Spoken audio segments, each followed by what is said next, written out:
after the webinar, as well as slides if you're interested. So feel free to let us know if you'd like that. Also, please go ahead, send questions throughout the webinar. This is a fairly high level overview. We're not digging super in depth to a lot of the topics, but you can send questions and either I'll answer them as we go via the chat feature, or you can send them and I'll email you later. We also have CCS and CES credits available. You'll see that at a reminder of that at the end again. So just email us if you'd like to get those credits. My name's Jo Harper. I'm the manager of the Regulatory Affairs Department here at Star USA, and I'm a licensed customs broker.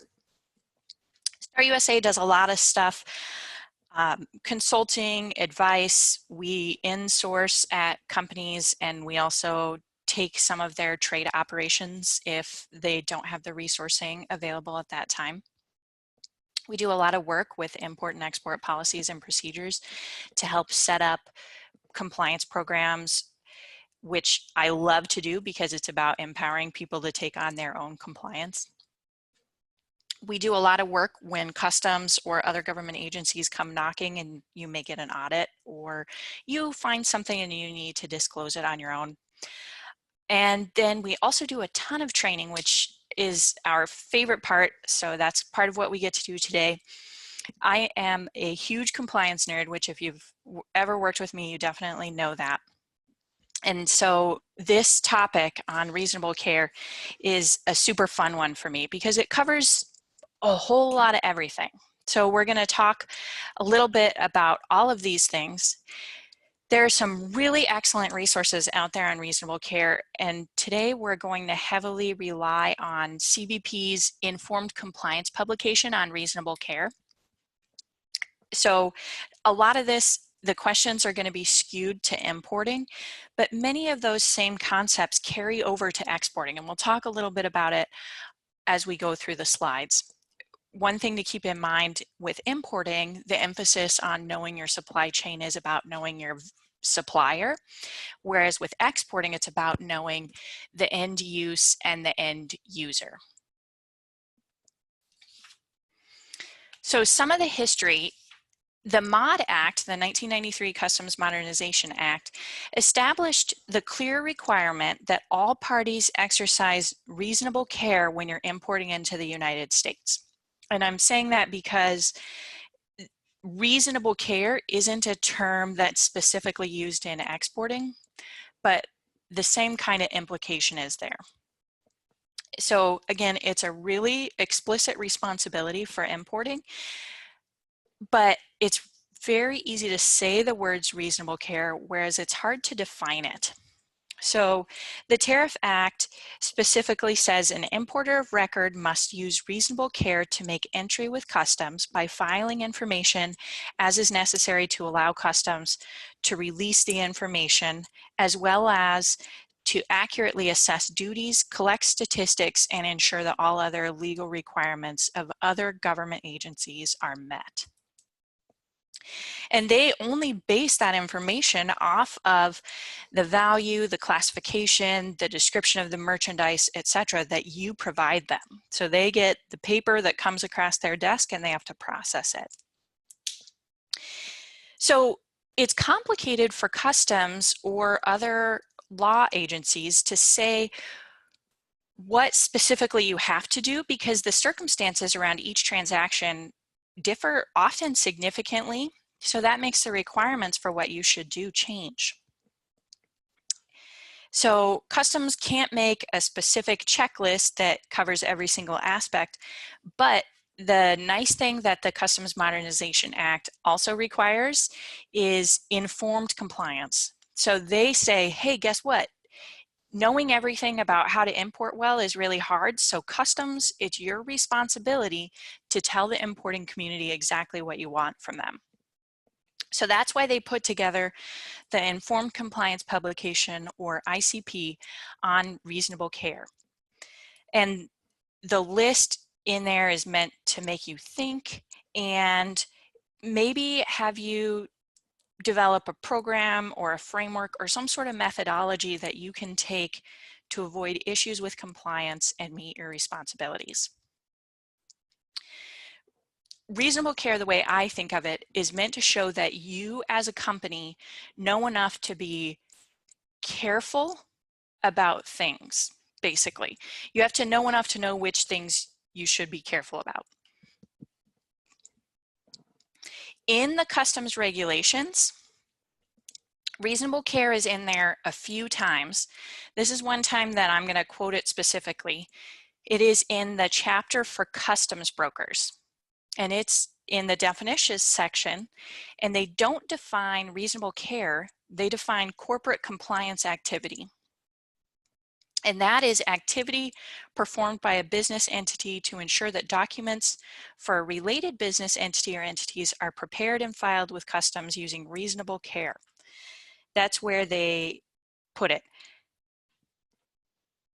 It's also mentioned in Part 163, which is about record keeping, showing that simply sampling entries to audit them doesn't mean and doesn't evidence reasonable care necessarily.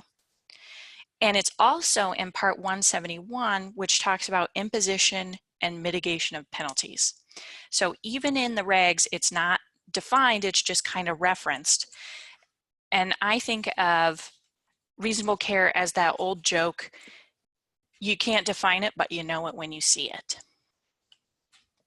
So as an importer or as an exporter, you want to show caution whenever you're putting together documentation that's going to go to a government agency.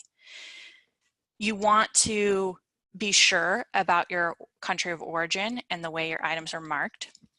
You want to know and have confidence in your classification, in your value, in your quantities.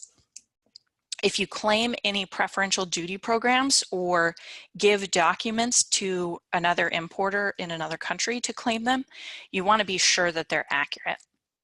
You want to report to every government agency that you possibly need to. You want to have every document that you could possibly need on hand whenever a government agency asks for it. And then you also want to be able to show evidence of compliance and control activities. So basically everything that goes to CBP for imports or census or BIS or DDTC for exports is handled well. Anything that has to do with money for them being able to assess duty or admissibility, which goes to citizen safety, or exportability, which also goes to citizen safety as well as intellectual property. So you get to be flexible in how you show and apply reasonable care, but you do need to be thorough. The key thing to take away from the MOD Act is that the importer is responsible.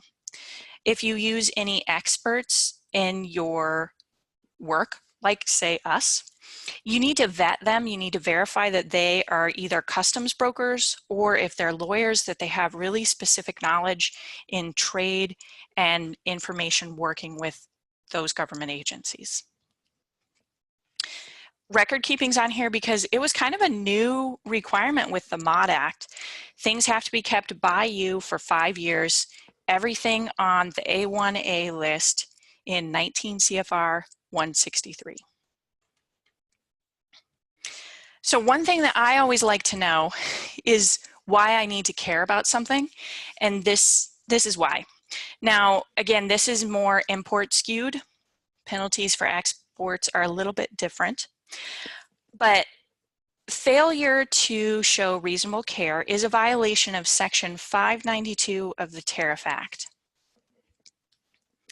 And a violation is determined to be negligent, which is always where you want to be. You never want to go to fraud.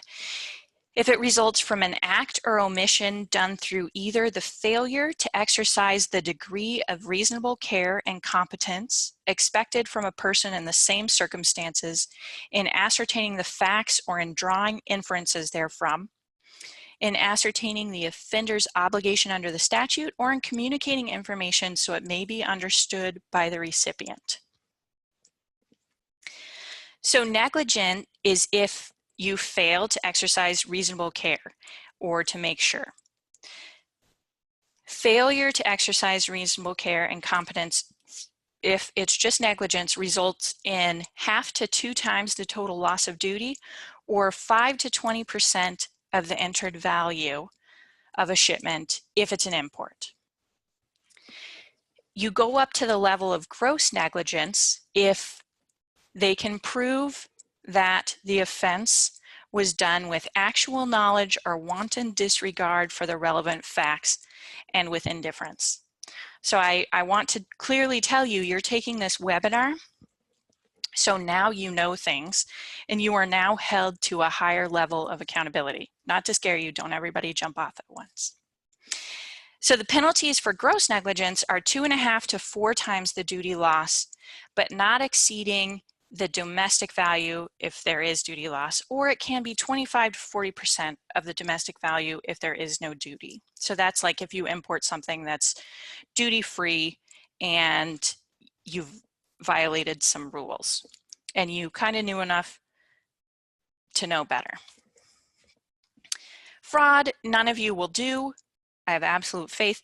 It's when you violate rules and you absolutely know better and you did it voluntarily and intentionally. And they can clearly establish that. Now, one interesting thing is that if Customs has issued you a binding ruling on anything, whether that's origin or classification, failing to follow that on future imports is an example of not using reasonable care.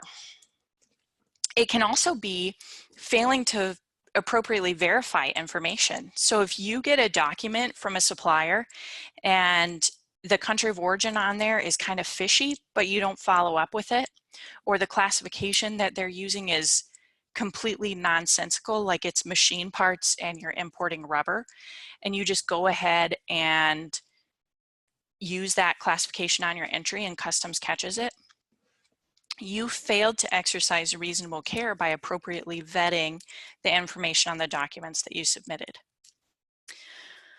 On the interesting side, reasonable care isn't a mitigating factor to penalties or violations. Mitigating factors are things like cooperation with the investigation, finding an issue and immediately taking steps to resolve it and make sure it doesn't happen again, being a new or inexperienced importer, or having a really good record in the past. Another mitigating factor is if your company is really small and you can't pay the penalty. But reasonable care, if you have done it and you have documented it and you have evidence of it, is a defense against the violation. So that's great. Evidence of reasonable care are things like seeking guidance from Customs, whether you ask for informal advice or you submit a ruling request. That is evidence of reasonable care.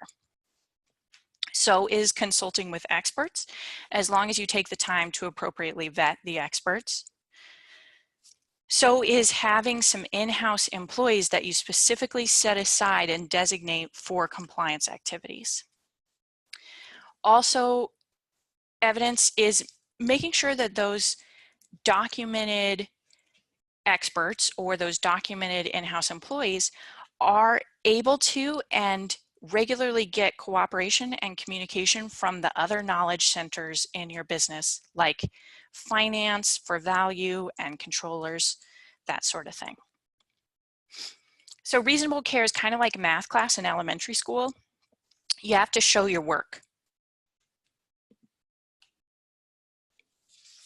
So there's basic questions that you should always use when you're approaching importing or exporting. You should make sure that you have access to resources, and those resources are going to be things like the HTS or Schedule B so that you can classify. They're going to be the regs, either 19 CFR for imports or 15 CFR for exports.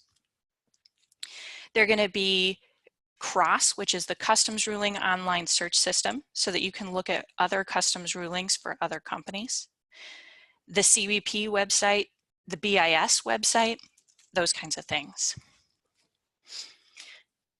Do you have a responsible and knowledgeable individual at your organization? And if so, do they review all of your documentation? Do you have a process to check information when it comes in? And do you have a process to report anything that was inaccurate and update it with a government agency? Do you have an expert that you use? Do you keep them updated? And then even more interesting, do you follow the advice that they give you? If you go to a resource and you get them to classify all of your items and they give you classifications and you stick them in a spreadsheet somewhere on a shared network drive and you never use them, that doesn't count as reasonable care. Do you have a compliance program or any sort of manual or anything like that? Do you have shared knowledge center where anybody who's working on an import or an export can find the information that they need? And do you see consistency from customs in the way they approach entries? So this one is something that was a really big issue before customs went kind of automated, and even more so before the Cs, the Centers of Excellence and Expertise. But there are situations where one port would say, okay, you're importing teacups. Those teacups are classified this way. And then if you brought them in at another port, the other port would say, these teacups should be classified this way. And so importers were running into situations where they were being told to use two completely different classifications, or that their duties were completely different. Customs needs to know about stuff like that. If the left hand isn't talking to the right hand, they need to know so that they can become more consistent.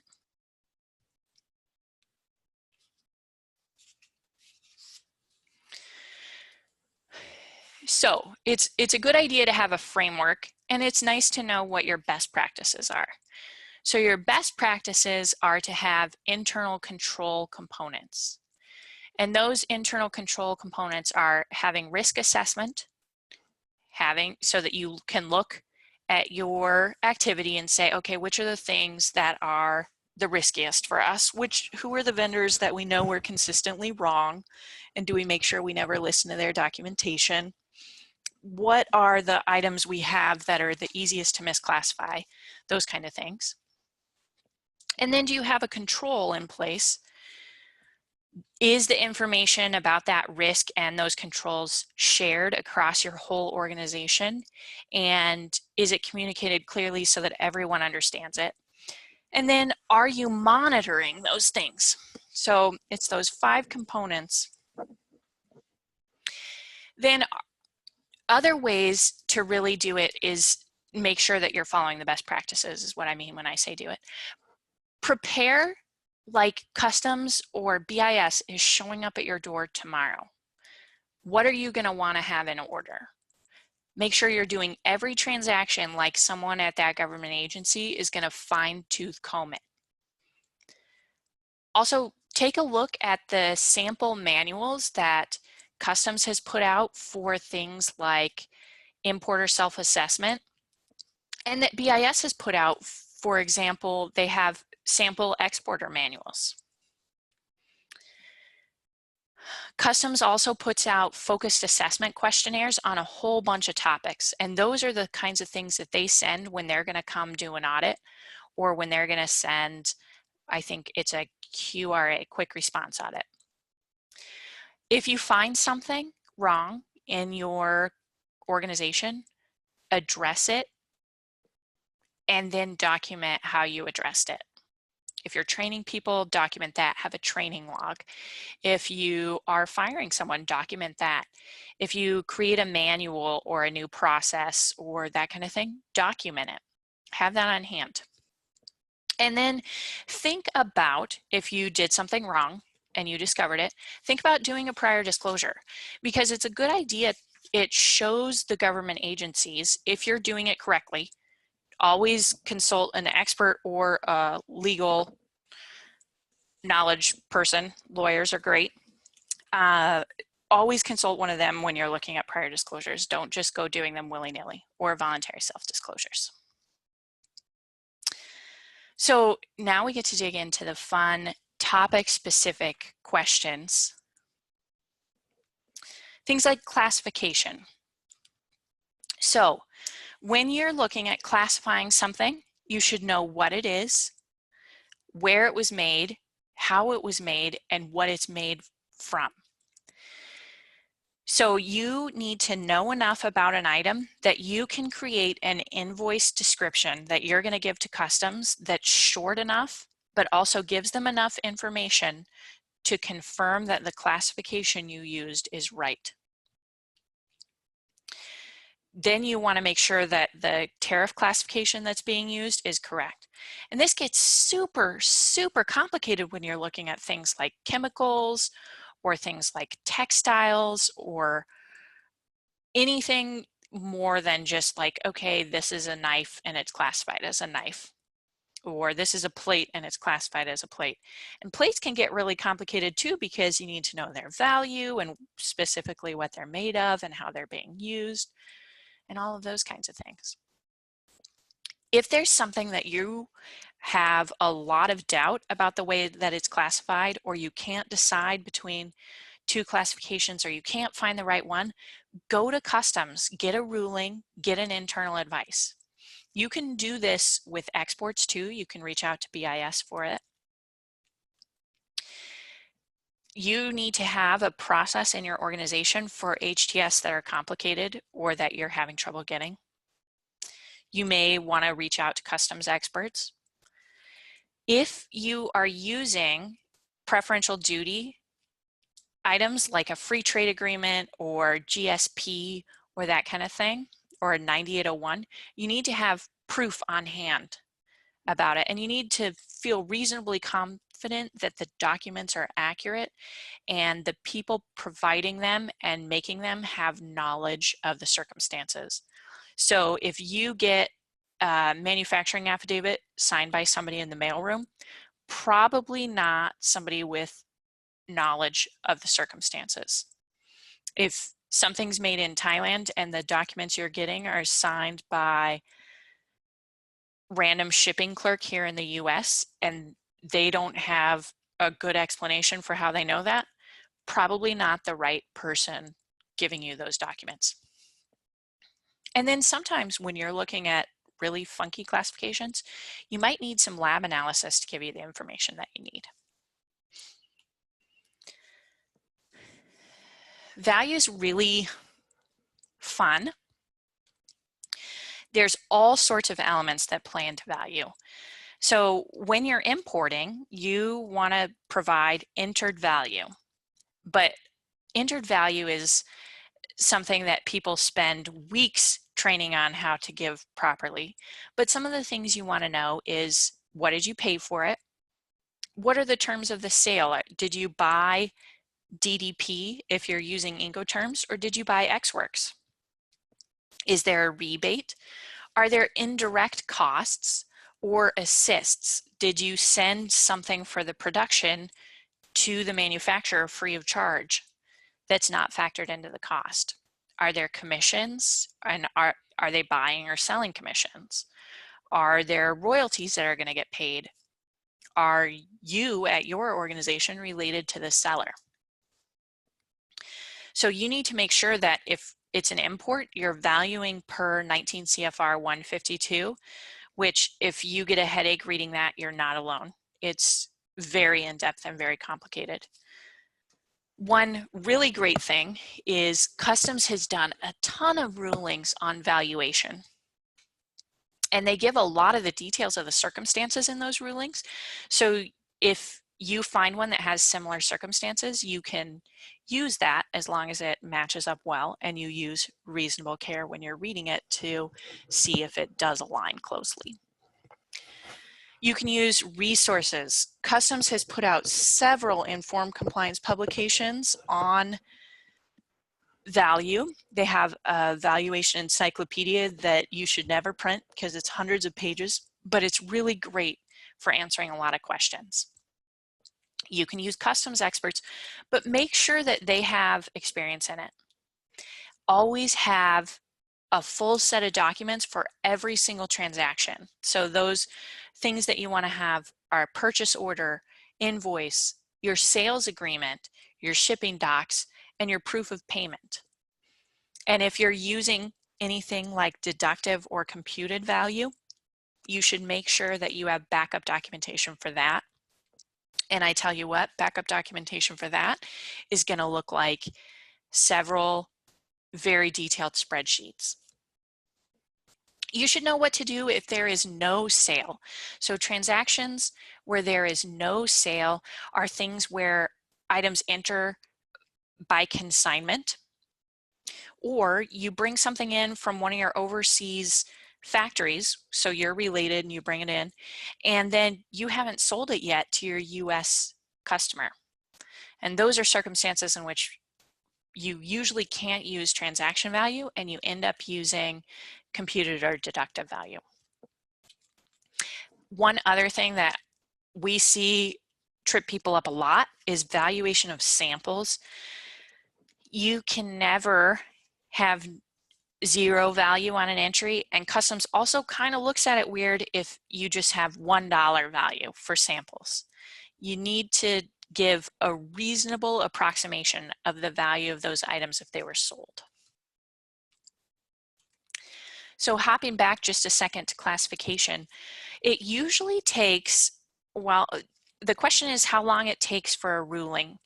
And right now, if you do an e-ruling, they have to respond within 30 days. But their response may be to ask for more questions, ask for more information, and then you have to give them that information, and then they are going to respond within 30 days. And you might go back and forth a few times while they get enough information.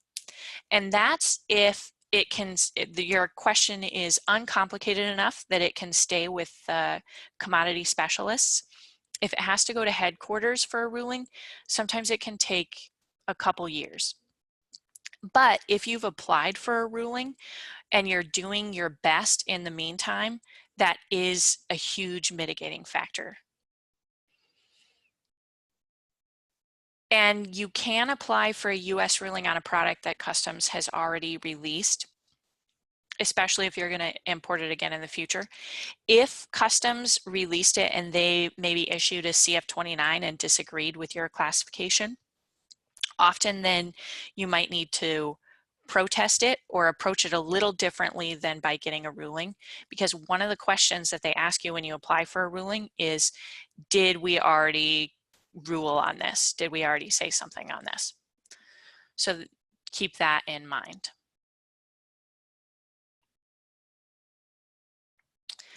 All right, so origin and marking.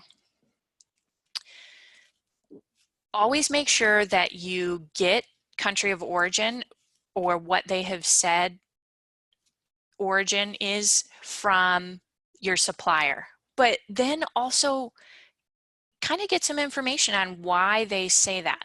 Now, I think that origin is one of those things that was a little easier back when people actually went to the factories that they were sourcing from. I think now with the I can't think of the right word, but now with how widespread it is to order things online, it's a lot harder to feel confidence in where something is made and who made it and how exactly they made it. And those are all really key questions in origin. Now, if it's something you made here in the US and you're exporting it, great, that's a lot simpler. But you're going to also need to be really careful if the way that you label things here in the US, where we're controlled by the FTC, and you may or may not want to say made in USA, is different than how you market internationally. So make sure that the way that you are marking is in line with both customs and with domestic requirements for marking. So you may, if you have a situation that's complicated, want to get a customs ruling, you need to have documentation that backs up your claim of where it was made. So you should have documentation on your invoices that you're getting from your suppliers that says where it was made. And again, if it's something that you don't really trust, or you've picked up on your conversations with the seller that it may not be right, or things are a little bit funky, don't just take it at blind faith. So one thing that we are seeing over and over is that customs, since they're automated and they're centralized more and more, they're using their information, and they're using the information that things like the ITC, the International Trade Commission, have, those resources. So they know exactly what countries have which production lines.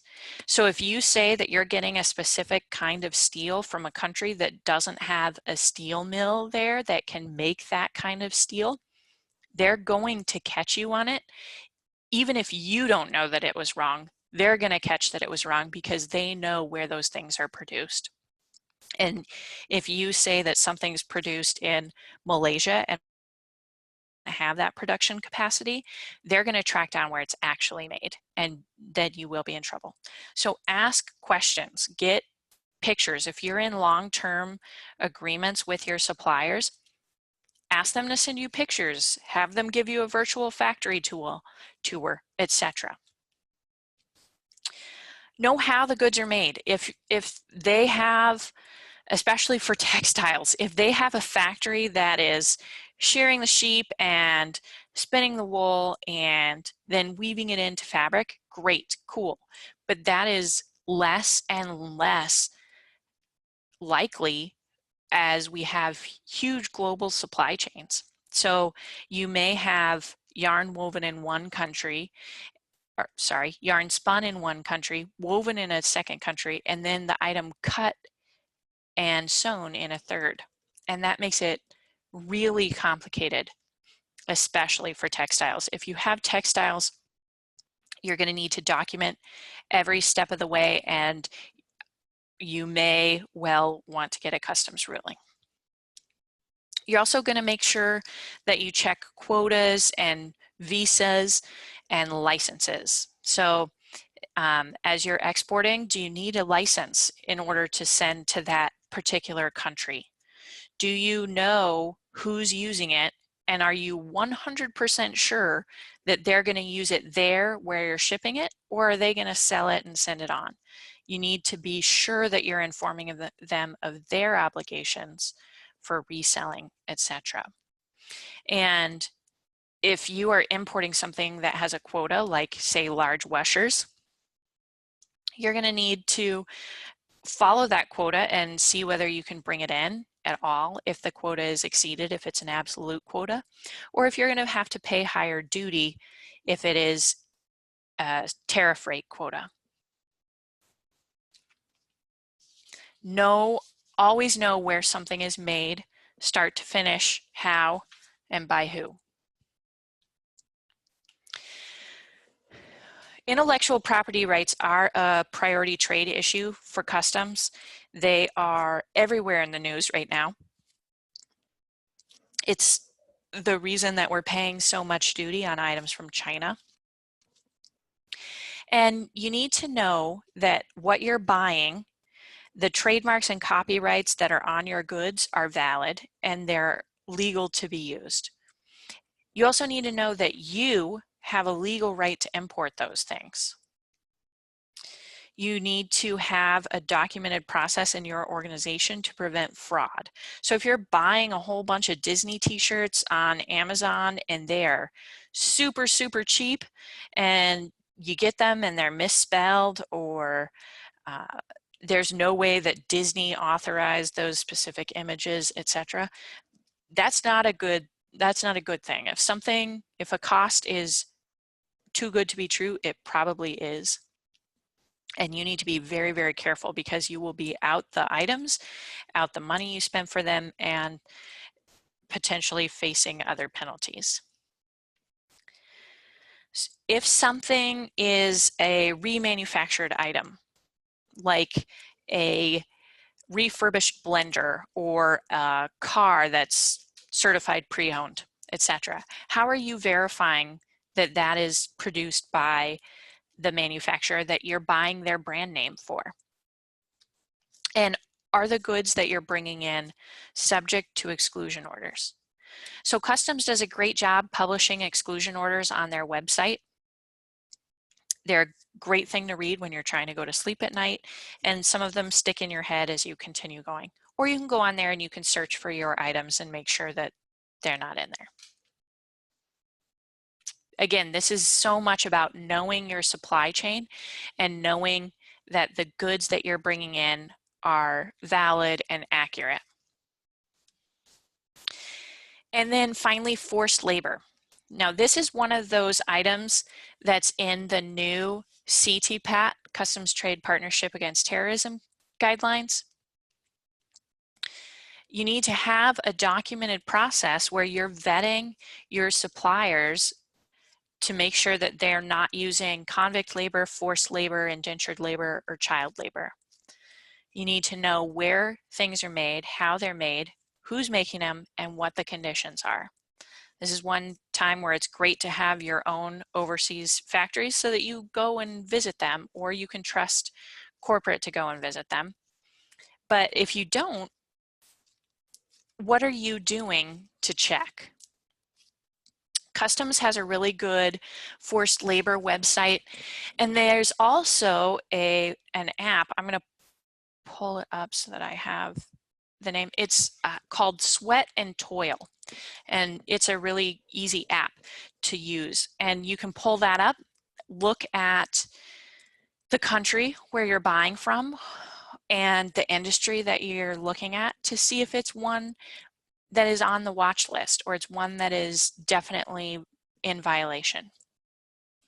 So do some supply chain audits, check up on your vendors, make sure that they're doing the right thing.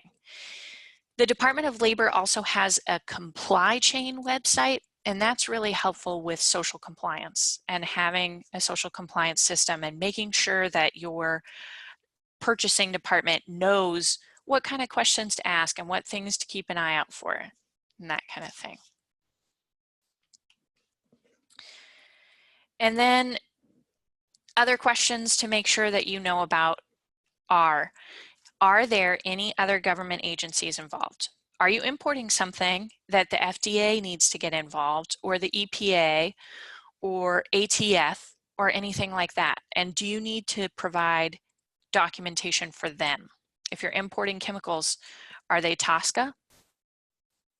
TSCA. I know everybody says it differently. And then the really fun / nightmare one is anti-dumping and countervailing duties. Are you going in and making sure that your item, not just your HTS, but your item is not on the list? Because anti-dumping and countervailing orders are not HTS specific. There's HTS classifications that they put on as guidelines and suggestions, but the actual legal requirements for them are that they match the wording, that merchandise matches the wording of the order. And if your items match the wording of the order, whether or not they match the HTS that are in the order, you need to be paying that anti-dumping duty unless you have a scope exclusion. Another thing to check is your customs broker using the right entry type? So are they using a formal entry or informal entries? Are they bringing everything in under courier entries and your name's not even on there?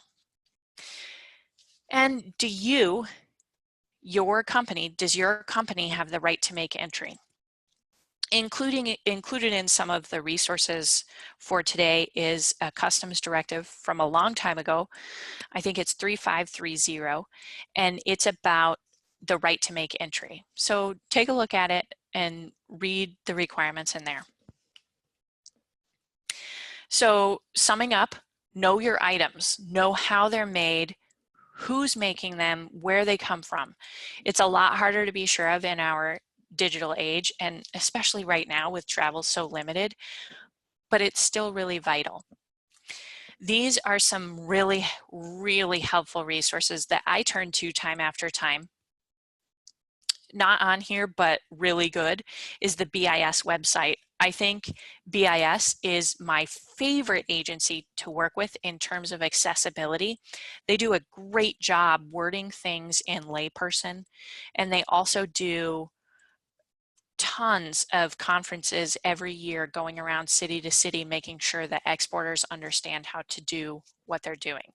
I think in 2018, they did more than 400 in cities around the world. So that's great.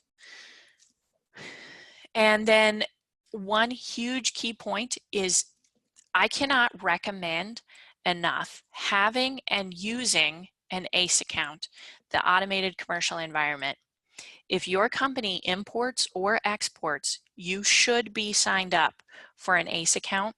You should pull reports at least quarterly, if not monthly, to audit and review your activity with these government agencies. It is one of my favorite ways to identify anomalies because it's just all of your information right there, and you can really quickly see, I don't recognize that broker. Did my customs broker outsource some of my entries, and did I get those entries? Or I only have documents for 200 entries and I'm showing that I have 350. I need to reach out to my brokers and get all those documents so that I'm in compliance with record keeping.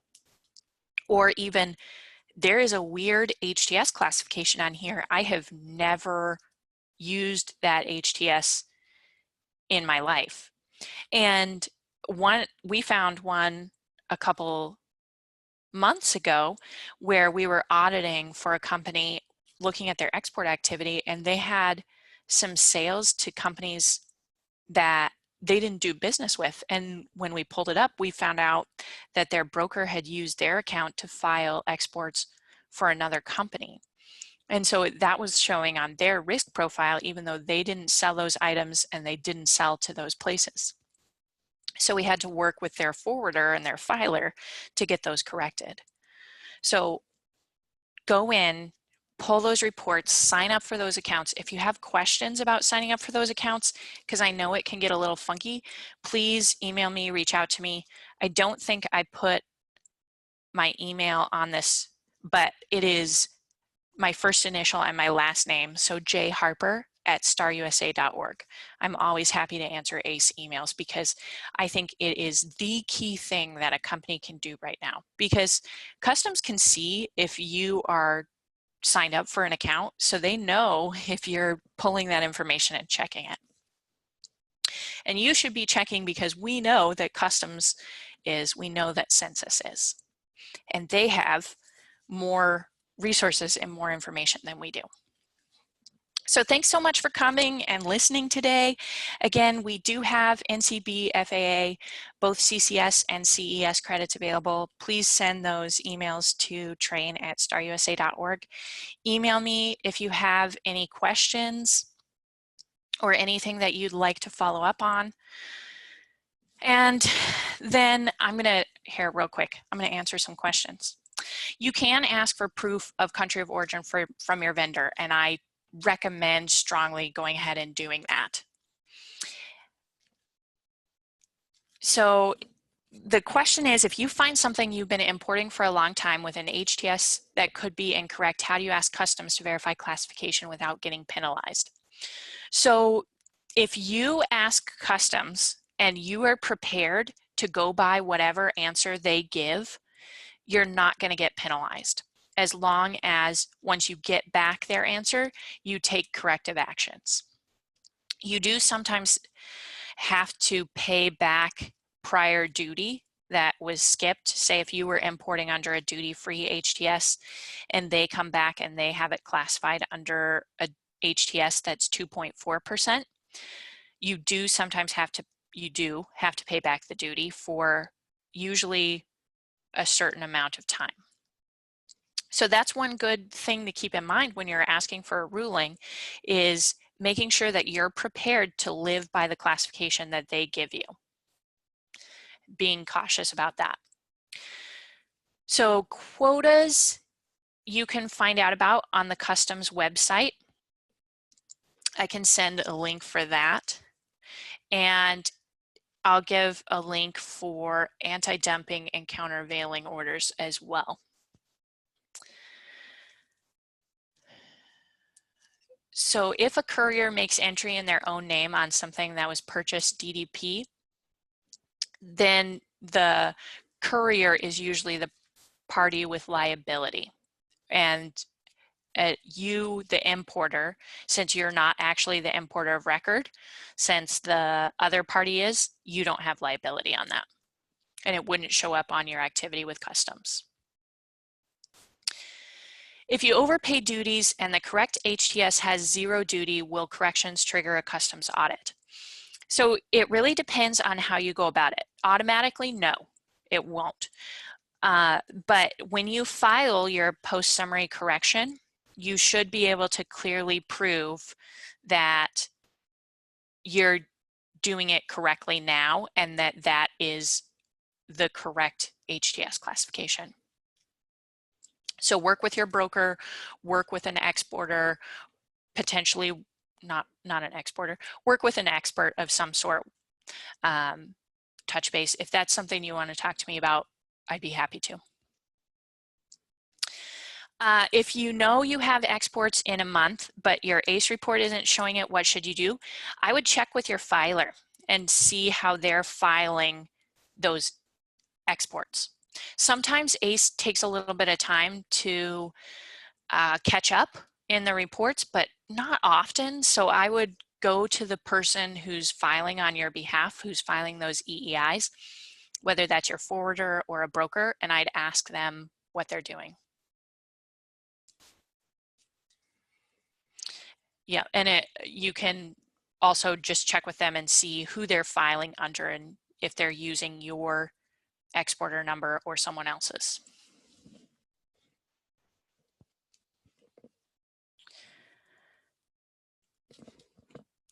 All right, everybody, have a great day. Enjoy the sunshine that's coming up. Thanks for attending. Email again any questions. It's lovely to talk to you all.